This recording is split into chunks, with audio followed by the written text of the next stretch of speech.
வணக்கம். விடுதலை ராஜேந்திரன். பட்டாசுகளுக்கு தடை போடுவதா வேண்டாமா? இது குறித்து வாதங்கள் நடந்து கொண்டிருக்கின்றன. ஒரிசா, கர்நாடகா, ராஜஸ்தான் போன்ற மாநில அரசுகள் பட்டாசுகளுக்கு தடை போட்டு விட்டன. சுற்றுச்சூழலை பாதிக்காத இயற்கை பட்டாசுகளுக்கு கர்நாடக அரசு அனுமதி அளித்திருக்கிறது. பல தொழிற்சங்கங்கள் பட்டாசு ஆலைகளை மூடப்படக்கூடாது, மூடிவிட்டால் தொழிலாளர்கள் வேலைவாய்ப்பு பாதிக்கும் என்று வாதிடுகிறார்கள். குறிப்பாக கடந்த ஆண்டு மார்க்சிய கம்யூனிஸ்ட் கட்சியை சேர்ந்த தொழிற்சங்கம் நீதிமன்றத்தில் வழக்கு தொடர்ந்து பட்டாசு ஆலைகளை மூடக்கூடாது, தொழிலாளர்கள் பாதிப்பார்கள் என்று வாதிட்டது. இந்த ஆண்டு தமிழ்நாட்டைச் சேர்ந்த இந்திய கம்யூனிஸ்ட் கட்சியும் இதே கருத்தை கூறியிருக்கிறது.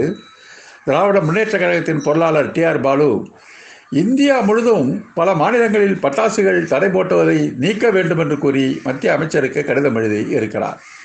கேட்டால் தொழிலாளர்கள் இதனால் பாதிக்கப்படுவார்கள் என்று கூறுகிறார்கள்.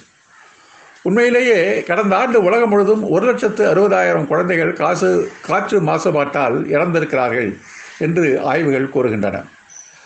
இந்த பட்டாசு தயாரிப்பில் ஒவ்வொரு குழந்தையும் நச்சு காற்றை சுவாசித்துக் கொண்டு இருக்கிறார்கள்.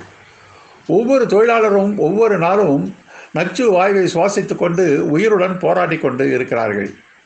இந்த பின்னணியில்தான் பட்டாசு உற்பத்தி என்பது நடந்து கொண்டிருக்கிறது. பட்டாசு தயாரிப்பில் பயன்படுத்தப்படுகிற தாமிரம் சுவாச மண்டலத்தை பாதிக்கிறது. காப்பியம் இரத்த சோகையை உண்டாக்குகிறது. ஈயம் நரம்பு மண்டல கோளாறுகளை உருவாக்குகிறது. துத்தநாகம் மெக்கியம் உலோக புகை காய்ச்சலையும் வாந்தியையும் உருவாக்குகிறது. சோடியம் எரிச்சலை உண்டாக்குகிறது. வேறு வழியின்றி முன்கூட்டியே வாங்கிய கடமைக்காக தங்கள் உயிரை அடமான வைத்து தொழிலாளர்கள் இந்த பட்டாசு தொழில்களில் ஈடுபட்டு இருக்கிறார்கள். சொல்லப்போனால் இது ஒரு தொழிலே அல்ல.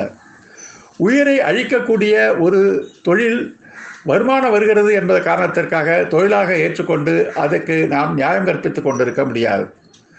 உயிருக்கு சுற்றுச்சூழலுக்கு ஆபத்தை ஏற்படுத்தக்கூடிய எந்த உற்பத்தியும் வேண்டாம் என்றுதான் இன்றைக்கு சுற்றுச்சூழல் ஆய்வாளர்களும் உலகமும் சரியான பார்வையை நோக்கி பயணித்து கொண்டு இருக்கிறது.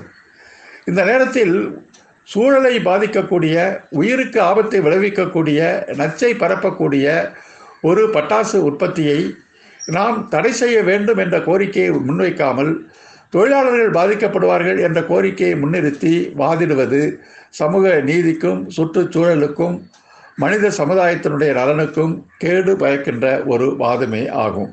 சிந்திப்போம். நன்றி, வணக்கம்.